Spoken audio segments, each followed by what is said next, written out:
Welcome back to Inside the Huddle. I'm Mike Joseph for the Lafayette Sports Network and GoLeopards.com.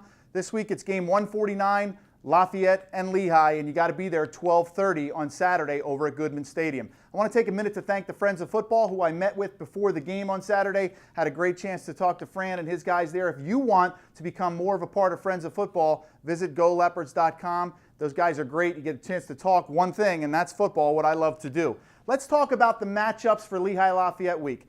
Lehigh comes in to the game with an 8-2 record, Lafayette with a 4-6 record, but the Leopards are on a roll. They've gotten their running game going, and they've gotten their passing game going. Up front, we'll talk about quarterbacks. Drew Reed is one of the top quarterbacks, I think, right now in the league, throwing the football down the field. He's averaging about 260 yards through the air. Lehigh, on the other hand, averaging about 308. Many of those yards came prior to Nick Shafniski taking over. Nick can do it with his legs, so Lafayette has to be aware of a running quarterback.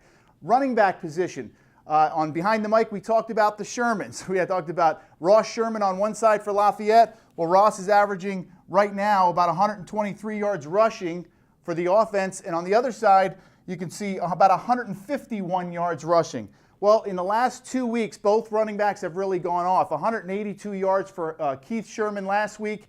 Ross Sherman 169 yards and really torched a good Fordham defense. So back and forth. Again, you're not sure who you're going to pick there. Offensive line-wise, Lafayette has given up a bunch of sacks this year. I think 28 sacks overall. Lehigh's given up 11 sacks. And you go back to the yards rushing that each team is looking at. So Lafayette's offensive line is going to have to handle not only a defensive rush from the 4 down linemen, but also going to have to handle Tim Newton, one of the best linebackers in the league. He comes into the game with a bunch of sacks, so pressure from the edge is going to be big as well.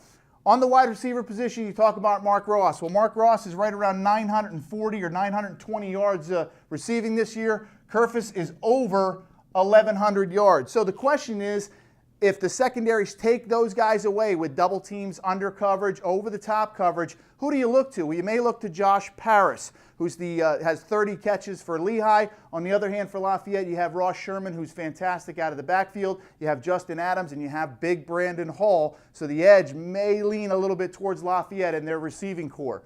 The defensive line, I think, for Lafayette has been playing outstanding. We talked about them coming in, 27 sacks. They have over 11.5 tackles just up front for losses, which is huge. On the other hand, Lehigh comes in with 16 sacks on the season. So defensive line-wise, I know it's been a concern for Lehigh all year long. Can they get pressure? I think the Lafayette defensive line is playing no better than they played in the last 6 quarters for Lafayette. Linebackers, well, for me, that's a toss-up. You have excellent linebackers for Lehigh, a freshman in Caslow. You have Muhammad's playing great as well, and Matt Lobb, a local product here from Parkland. On the other hand, Bowles, Aloy, Robinson, Dodd, I mean, you put all those linebackers together, you have 6 or 8 great linebacker plays. So look for a lot of blitzing, a lot of underneath coverage, and a lot of pressure on these quarterbacks from the linebackers. For the defensive backs now, Lafayette plays a lot of man-to-man coverage. Lehigh, on the other hand, a little bit more zone. So can Shafniski fit it into small, tight windows, and can Drew Reed take advantage, like he did last week against Fordham, with some of the zone coverage out there? Now, if you look at the DBs for Lafayette, they've intercepted 14 passes, 3 of those coming last week, 7 passes intercepted for Lehigh so far. So they've had a little bit of trouble taking the ball away from the opposition through the air.